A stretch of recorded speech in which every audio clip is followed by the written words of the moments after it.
Bonjour à tous les deux, merci beaucoup d'avoir accepté de venir parler de votre aventure, d'échanger, de confronter, d'échanger vos points de vue et vos approches. Ah, faut que je me décale, alors il paraît qu'il faut que je me décale, il faut me mettre plus près de vous. Je me rapproche de vous. Il y a beaucoup de points communs dans votre parcours à tous les deux. Vous êtes tous les deux venus de la presse quotidienne pour creuser un autre sillon, creuser un autre tempo journalistique. Il y a aussi beaucoup de différences dans votre approche, dans la mise à disposition du temps long aussi à vos lecteurs. On va évidemment parler de tout ça. Je voudrais vous poser une première question. Alors désolée si elle vous paraît un peu piégeuse. Je vais vous demander de faire un choix, ce qui n'est pas forcément le plus facile quand on parle de l'actualité et de la manière dont on l'appréhende. Est-ce qu'il y a quelque chose, Isabelle, Éric, dans ce que vous avez traité ces dernières années où vous vous êtes dit là, vraiment, le temps long était nécessaire? Est-ce que la temporalité qu'on a choisie, là, a vraiment plus de sens? Est-ce qu'il y a quelque chose que vous n'auriez pas pu faire par un traitement journalistique plus classique, si je puis dire? Alors oui. Oui, j'espère que la réponse est oui, mais est-ce que vous avez un exemple à nous apporter? En fait, sur lesjours.fr, je dirais à peu près tout. Et je vais prendre un exemple que je connais bien, qui est celui de l'Empire, qui est la série journalistique que nous, au jour, on appelle des obsessions, que je coécris avec Raphaël Garrigos et qui s'appelle l'Empire, qui raconte comment Vincent Bolloré a mis la main sur Canal, comment Vincent Bolloré a mangé Canal. Et ce travail-là, qui est un travail en profondeur. D'ailleurs, nous, au jour, on ne parle pas tant de lenteur ou de longueur que de profondeur. C'est-à-dire qu'on va saisir un sujet, on va l'agripper et on va le raconter, on ne va pas le lâcher. C'est pas forcément la même chose? C'est pas forcément la même chose. Et par exemple, ce travail qu'on fait sur l'Empire, si je le compare avec mon précédent média qui était Libération, on aurait très certainement fait un travail sur la façon dont Vincent Bolloré violente Canal+ depuis quelques années. Mais en fait, on n'aurait pas pu rester sur un même sujet parce qu'il aurait fallu passer à d'autres sujets. Puis qu'il faut, dans un journal papier, même s'il y a une version sur Internet, il faut toujours remplir des pages, en fait. Il y a toujours cette notion de remplissage qui est à la fois frustrante pour le journaliste et pour le lecteur. Donc, ce travail-là, ce travail en profondeur, ce fait de ne pas lâcher et de se dire que, par exemple, aujourd'hui, quand CNews va recruter Éric Zemmour, tiens, ça me rappelle la grève d'ITélé il y a 3 ans, quand ils ont fait venir Morandini, ce travail-là de mémoire, en fait, un travail tenace, quoi. On lâche jamais, on n'aurait pas pu le faire de la même façon. Est-ce que vous êtes tenace aussi, Éric Fotorino? Est-ce que vous êtes d'accord avec cette manière de voir le temps long? Oui, je trouve que, et d'ailleurs les obsessions dans les jours, c'est vraiment pour moi le rendez-vous le plus fort, parce que précisément il fait appel à une notion du temps très particulière, qui est que ce qu'on fait contre le temps se charge de l'oublier tout le temps. Donc ça veut dire que informer, c'est répéter. Et dans le mot jour, il y a le mot journalisme. S'il y a beaucoup de jeunes dans cette salle, moi j'ai fait ce métier parce que je voulais le faire tous les jours. Mais le faire tous les jours, ça ne veut pas dire passer du coq à l'âne, d'une chose à l'autre. Alors c'est ce qu'on a connu dans nos vies anciennes, de journalistes, de rubricards, dans différents domaines. Et pour ce qui nous concerne au 1, ou même maintenant à Zadig, qui lui est un trimestriel, c'est vrai que, je dirais comme Isabelle, c'est que tous nos sujets, c'est parce que nous avons pris le temps de creuser, que nous avons retenu un seul sujet, au milieu de tout ce foisonnement d'infos, avec au fond quelque chose d'assez, pour moi, structurant, c'est de nous dire que souvent, l'actualité nous détourne de l'essentiel. C'est-à-dire que quelque chose qui est spectaculaire de l'actualité n'est pas nécessairement ce qu'il y a de plus important. Et donc, ce qui nous occupe, nous, alors quelquefois ça fait la une de l'actualité, mais depuis maintenant 266 ou 7 numéros du 1, je crois qu'on a dû consacrer 11 ou 12 numéros aux migrants, par exemple. On y a aussi bien envoyé Jean-Paul Marie en Méditerranée pendant 3 semaines que Laurent Godet à Calais. Je donne ces noms parce que c'est un reporter, un autre un écrivain.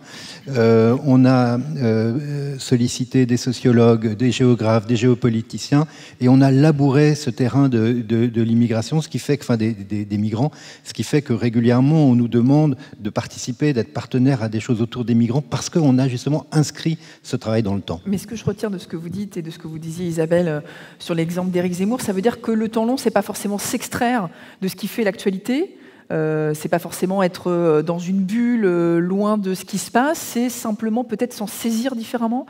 Ou comment faire en fait? Est-ce que vous vous dites là il y a quelque chose, je vais aller creuser un autre sillon, je vais m'emparer d'un sujet d'actualité, d'un débat, de quelque chose qui fait écume peut-être? Nous, au jour.fr, on a un énorme travail de prévision, c'est-à-dire de regarder en amont ce qui peut arriver. Par exemple, ça va être un procès, ça va être, par exemple, Extinction Rébellion. On a décidé de le lancer un peu avant l'été, parce qu'on savait qu'au mois d'octobre, il y allait avoir des actions et que c'était un mouvement. Ce mouvement écolo, je ne sais pas si vous avez vu, qui occupe en ce moment la place du Châtelet, et qui fait tout le long du mois d'octobre ce qu'ils appellent la rébellion internationale d'octobre, c'est-à-dire qu'ils veulent réveiller les gens sur l'urgence climatique. Et ce mouvement-là, qui est un mouvement particulier parce que ce sont des activistes non violents qui se structurent par les réseaux sociaux, ce mouvement-là nous semblait intéressant, donc c'est en amont qu'on a décidé de le traiter. C'est-à-dire qu'on savait que ce week-end, il y aurait des actions. Et on a décidé d'arriver avec plusieurs épisodes, parce que les jours.fr, pour ceux qui ne connaissent pas, on raconte l'actualité en série, c'est-à-dire qu'on va chercher des sujets et ces sujets vont devenir des séries journalistiques qu'on va raconter par épisode, avec des personnages, des lieux, etc.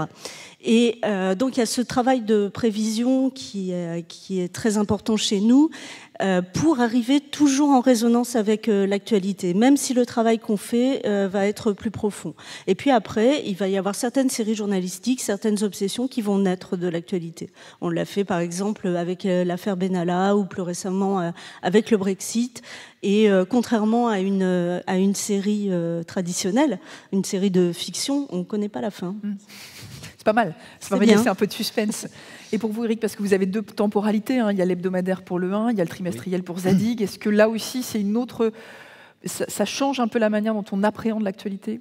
Oui, c'est-à-dire qu'en fait, l'idée du 1, qui est à la fois toute simple mais qui s'est révélée complexe à faire, c'était de ne retenir qu'un sujet, comme je l'ai dit, chaque semaine, et de faire converger des regards très différents.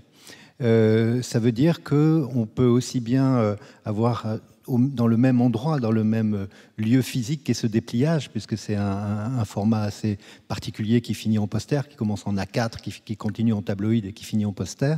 Vous pouvez aussi bien avoir un texte d'un écrivain, une poésie, un poème, et j'y reviendrai, qui dit quelque chose sur le sujet que nous traitons. Vous pouvez avoir un entretien avec un grand expert du sujet, quel que soit son domaine, mais lié évidemment au sujet. Vous pouvez avoir un philosophe, un sociologue, un spécialiste de géopolitique, etc. Quand je dis un poème, quand on publie par exemple un poème de Marguerite Yourcenar sur Lampedusa écrit en 1956, on a l'impression qu'elle était notre envoyée spéciale la semaine dernière à Lampedusa. Je veux dire par là que pour nous, on fait surgir aussi des grands textes d'actualité, mais qui ont été écrits quelquefois par la Boétie ou par Albert Camus ou par Yourcenar. Je vous prends l'exemple, la semaine prochaine, on va publier un numéro sur pourquoi les populistes séduisent, et j'ai demandé le portrait de Boris Johnson à William Boyd, et j'ai demandé à Alessandro Baricco un grand texte qui nous a fait formidable sur la faillite des élites qui conduit à la situation italienne. Mais par ailleurs, il y a Sylvain Sipel, qui est journaliste, ancien correspondant du Monde à New York, qui nous brosse Trump. Donc, si vous voulez, c'est ce mélange des regards qui nous permet de faire surgir une réalité de façon un peu cubiste. Vous savez, la première fois que Picasso a fait les Demoiselles d'Avignon, on a vu le réel autrement. Personne n'avait vu une femme comme ça. Et d'ailleurs, ça a provoqué des scandales parce qu'on voyait un nez de face, de côté, une poitrine tout démembrée. Ben, nous, on essaie de faire un objet cubiste, c'est-à-dire de prendre des angles de vue qu'on n'a pas l'habitude de voir pour regarder ce que tout le monde voit, mais ne voit pas comme ça. Est-ce que ça rate, parfois? Question un peu... ça peut rater. Voilà, est-ce que parfois vous vous dites, là, on a creusé quelque chose et puis finalement, c'était pas le bon sillon ou on est passé à côté?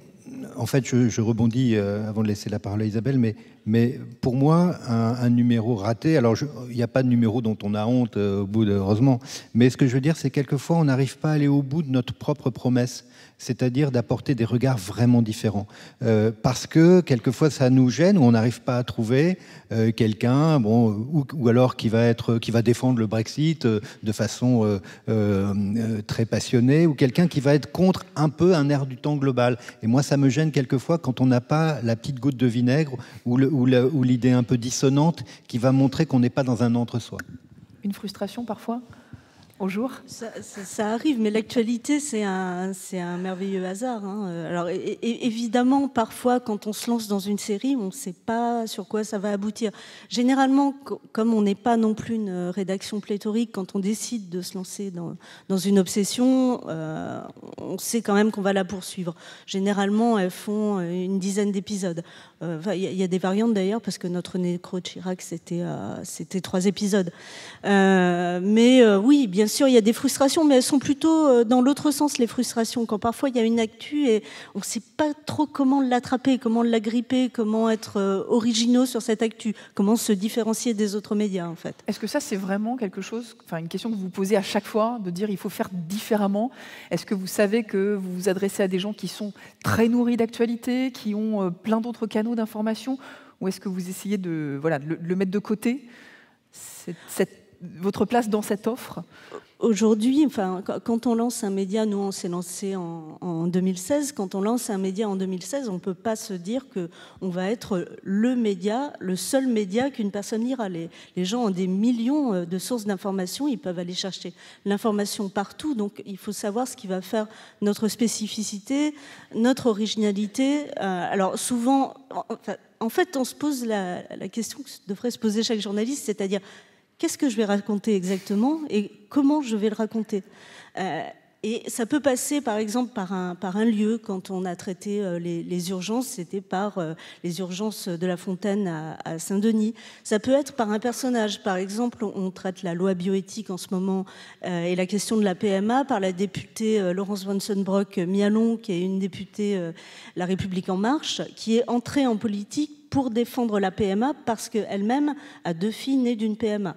Donc ça nous semblait intéressant de raconter cette histoire par ce prisme-là. Et après, nous, on a quand même un modèle éditorial particulier, avec à chaque fois c'est une série. Et je ne sais pas si vous connaissez notre site, mais on a essayé de faire en sorte qu'il y ait un grand confort de lecture et que quand on rentre dans une série, on rentre dans un univers. Quand on va avoir des personnages, donc on va cliquer sur le personnage, on va avoir une fiche personnage qui va rappeler quelle est cette personne. Tout ça va se mettre dans la marge pour pas bousculer la lecture. On peut lire un article d'un seul tenant aussi. Donc ça, c'est aussi notre spécificité, la forme et le fond. Je voudrais d'ailleurs rebondir sur ce que vous dites, parce que vous dites série, vous dites personnage. Il y a quelque chose qui m'a marqué aussi dans la présentation de Zadig. Vous parlez du roman vrai de la France. Est-ce qu'il faut en passer par les codes de la fiction pour raconter le réel quand on est dans un temps long? En tout cas, ça ne nuit pas. Ça ne nuit pas parce que, effectivement, les romanciers, ceux qui se collettent avec la fiction, en général, cette fiction est nourrie par le réel qu'ils déforment, qu'ils incarnent aussi. Et je pense qu'effectivement, c'est très important de montrer que les idées sont portées par des gens. Dans Zadig, on fait une immersion chaque trimestre, qui est un long texte de 20 pages d'un journaliste qui ou travaille à la chaîne, ou travaille avec des marins-pêcheurs, ou devient pizzaiolo, etc., ou devient ambulancière de nuit. Ça veut dire que le corps aussi parle, le corps au travail, le corps... Et donc, si vous voulez, la singularité, pour reprendre votre question de tout à l'heure, pour moi, elle est essentielle. C'est-à-dire que si c'est le mot de Colette, vous savez, quand elle disait « il faut écrire comme personne avec les mots de tout le monde », on utilise les mots de tout le monde, on ne va pas inventer des mots, mais simplement on essaie dans l'agencement de nos contenus de faire en sorte que celui qui va nous lire aura le sentiment de ne pas avoir lu. Alors là encore, moi je n'aime pas les idées générales, donc prenons un exemple. Lorsque Jacques Chirac, sa mort a été annoncée la semaine dernière, nous on n'avait pas anticipé, je veux dire par là, on n'avait pas du froid, du frigo, comme avaient quasiment, je pense, tous les grands journaux, même les éditeurs. Mais en fait, il faut aussi quelquefois avoir un peu de chance. Qu'est-ce qui s'est passé? Je me suis dit, je vais demander à Patrick Rambaud s'il a quelque chose, s'il serait partant, et il s'est passé un truc incroyable. Il m'a dit, écoute, je suis un peu fatigué, mais je ne peux pas écrire là, mais j'ai écrit 20 pages sur Chirac en 2002, et elles ne sont pas passées dans Paris Match parce qu'il y a eu Le Pen, et donc je les ai encore, je les ai gardées, mais comme je n'ai pas d'ordinateur ni d'email, il faut que tu viennes les chercher. Donc on est allé les chercher, et le texte, on l'a publié à la une du 1, s'appelle L'homme pressé, c'est un texte incroyable. Et c'est toujours la même acuité aujourd'hui? C'est toujours la même acuité, il l'a écrit il y a 17 ans. Ouais. Évidemment, ça s'arrête en 2002. Et puis, j'ai demandé à Régis Debray en me disant, tiens, Régis Debray, c'était pas spécialement un pro-Chirac, mais qu'est-ce qu'il pourrait nous dire? Parce que j'ai pas lu, je l'avais pas entendu sur ce point. Et après m'avoir dit, ah oui, oh, tu fais la tournée des intellectuels, mais je ne suis pas un intellectuel, etc. Bref, c'est du Régis Debray. Et il m'a dit, bah, pour moi, c'était le dernier des tiers-mondistes. Je lui ai dit, ben voilà, est-ce que tu peux écrire ça? Et donc, à chaque fois, on a essayé de trouver un angle dont on n'avait pas le sentiment qui serait la redite, le bégaiement, parce qu'en fait, aujourd'hui, l'actualité, on souffre tous de cet immense bégaiement de l'information. Mais pour rebondir, est-ce que cette nécessité d'originalité, de trouver une autre approche, elle doit forcément un petit peu se nourrir des codes fictionnels, ou en tout cas de dire, voilà, on va passer par des personnages des séries, du roman, des écrivains, notre regard? Est-ce que c'est une obligation lorsqu'on fait du temps long, selon vous, Isabelle? Ce n'est pas une obligation, mais quand on a construit lesjours.fr, on a d'abord décidé de se débarrasser des rubriques qu'on trouve dans la presse traditionnelle, parce que, en fait, ces rubriques, elles sont faites par rapport au papier, c'est-à-dire qu'elles chapitrent un certain nombre de pages de papier. Donc là, elles n'avaient pas de sens. Or, sur Internet, ça n'a pas de sens. Ou alors, il faut en trouver un autre. Et donc, c'est en réfléchissant au jour, on avait d'abord l'idée des obsessions, de creuser, en fait, et puis d'un seul coup, dans nos réunions, on s'est dit, mais en fait, c'est exactement comme dans une série. C'est-à-dire que l'actualité, parfois, il y a des petites histoires, il y a des grandes histoires, il y a ce qu'on appelle en fiction des arches longues qui vont courir tout le long de l'histoire, des arches courtes. Et c'est comme ça qu'on a eu l'idée de raconter en série. Et Internet s'y prête à merveille, parce que les jours, c'est pas seulement de la presse écrite, mais c'est aussi du son, ça peut être de la vidéo. On peut intégrer des documents. S'il y a un document, on n'a pas envie de raconter tout le document sur je ne sais combien de feuillets, parce que c'est fastidieux. On va mettre le document et la personne va pouvoir lire le document. Donc en fait, alors, il va y avoir certainement des questions là-dessus, sur la question du papier versus, j'allais y venir, évidemment, versus le web, mais finalement ce sont des supports, et les différents supports permettent un certain nombre de choses, et nous, il nous semblait important de pouvoir utiliser tous les outils du numérique, tout ce que permet le numérique. Et vous n'avez pas souhaité faire ce choix? Alors, qu'est-ce qui, à ce moment-là, a fait le bascule? Disons que moi, je ne suis pas un ennemi du numérique, puisqu'il est là, et on est très présent sur le numérique, mais plus sur un plan d'une boutique. C'est-à-dire que 90% de nos abonnés passent par notre boutique Internet. Si vous voulez, pour moi, au moment où on a créé le 1 en 2014, il y avait cette espèce de poncif qui était de dire le papier est mort et le numérique va l'emporter, etc. L'étincelle numérique, comme un peu le réchauffement climatique qui allait faire mourir les vieux dinosaures de la presse en papier. Et moi, j'avais le sentiment que le papier n'avait pas dit dans son dernier mot, mais ça supposait un certain nombre de conditions, dont celle que vous avez mentionnée, qui est le faire participer le monde de la fiction. Et donc pour moi, la presse écrite, il y a quelque chose qu'on ne dit pas. Presse écrite, il faudrait mettre à l'encre sympathique, mais que ça ressurgisse comme dans un roman de Modiano, la presse bien écrite. Donc pour moi, la presse écrite doit être bien écrite, autrement c'est pas la peine d'écrire. Isabelle fait oui de la tête.